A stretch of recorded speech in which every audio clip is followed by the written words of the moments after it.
Debotong Katoliko ang pamilya ni kapatid na Camille Torres. Panoorin natin kung paano niya nagawang iwan ang relihiyong kinagisnan at paano niya natagpuan ang tunay na paglilingkod sa Panginoon Diyos.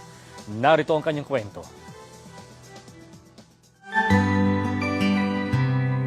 Ako po ay isang Katoliko bago po maging Iglesia ni Cristo.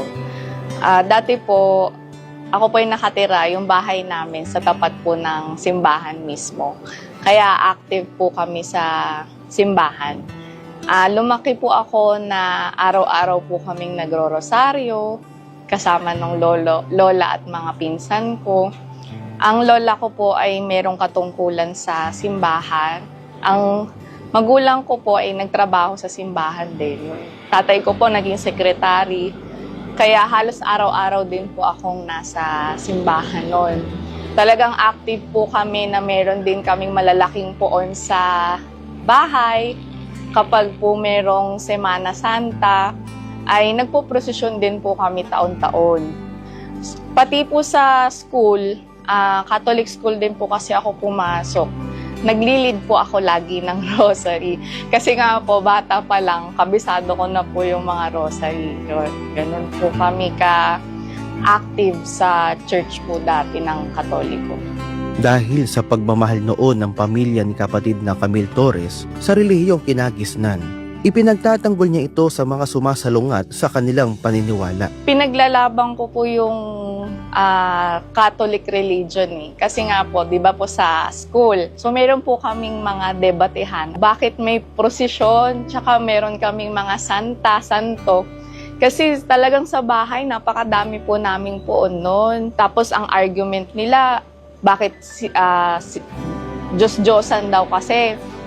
Kumbaga, isa lang daw yung Diyos. Bakit ang dami daw naming saint na pinapanalangin. Tsaka yung pag Holy Week, bakit daw kailangang magprosesyon, yung penitensya, sinasaktan yung sarili.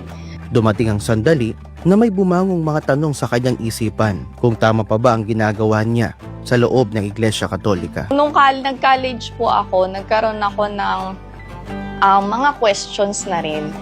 Kasi natry ko ring umattend ng iba't ibang religion.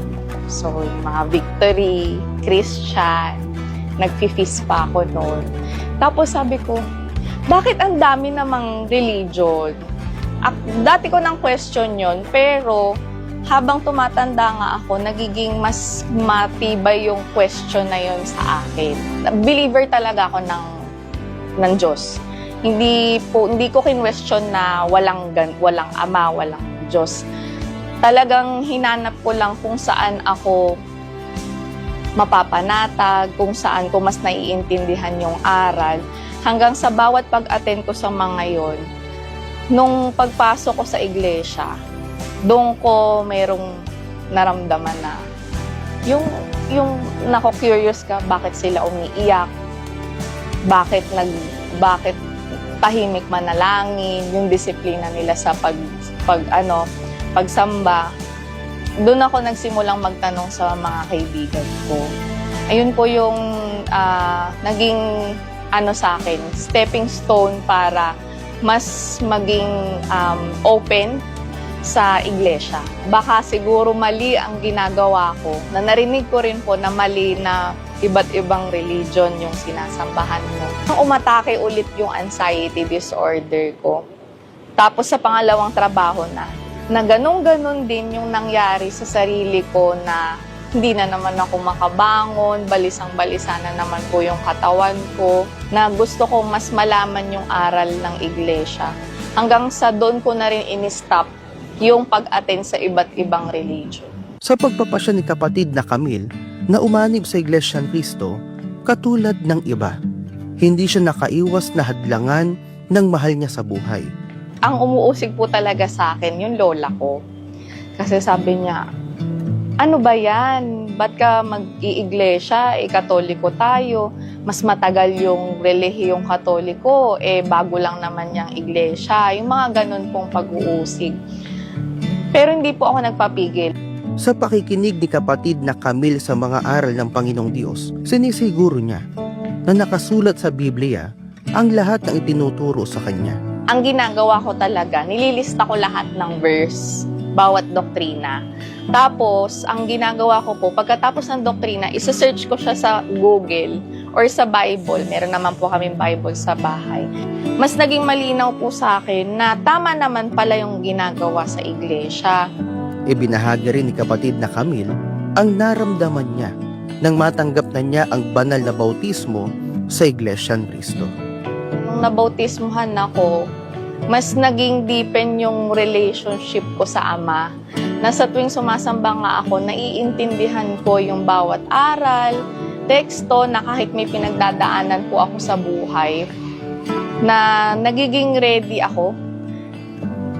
Kahit mabigat yung problema, kapag sumamba ka, tapos sumakto pa yung awit, yung teksto, yung pagkausap sa'yo ng Ama, para kang nasolusyonan na yung problema. A month after nabautismohan nga ako, never ko na naranasan yung ganong pagkabalisa. Nang maging kaanib na sa Iglesia ni Cristo si kapatid na Camille, muling sinubok ng Panginoong Diyos ang kanyang pananampalataya.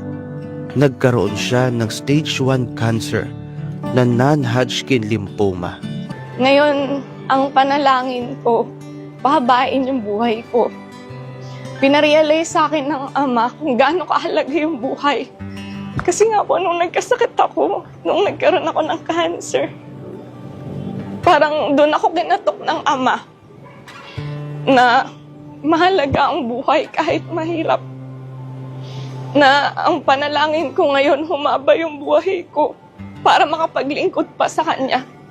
Hindi na para sa sarili ko.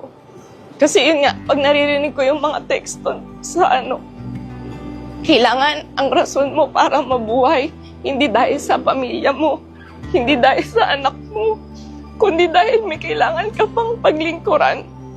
Doon din po ako tinawag na kumuha ng tungkulin. Nung narinig ko yun. So, nung nagkaroon po nga ako ng cancer, kahit hindi pa ako magaling, ginusto ko na po talaga magkaroon ng tungkulin. Kasi pakiramdam ko, mas lalo akong bibigyan ng buhay ng Ama na yung mission ko dito sa mundo hindi pa tapos. So yun po yung nakatulong talaga sa akin, yung pagsamba talaga. Nagtataka ako, hindi ako nagkaroon ng anxiety nung nagkaroon ako ng cancer. Pero diagnose ako before. Sabi nila, hindi ka ba na-depress? Sabi lang ganun. Sabi ko, hindi. Parang ang tingin nila, ang gaang-gaang pa rin ng pakiramdam ko, na parang wala akong sakit. Kasi hindi ko rin tatalikuran yung pagkahirang niya sa akin. Kasi sobrang